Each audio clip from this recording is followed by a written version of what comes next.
Hi guys! Ito yung aking mga nakasama ngayon sa chemotherapy room. Ganito kami pag nasa loob na.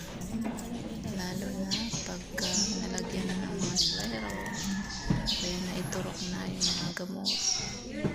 Dito yung nakakaramdam ka ng paghihina, nakakatulog ang bawat isa. So guys, ngayon last chemo ko na ito. Within 5 months sa wakas, graduate na ako sa chemo. Thank you Lord.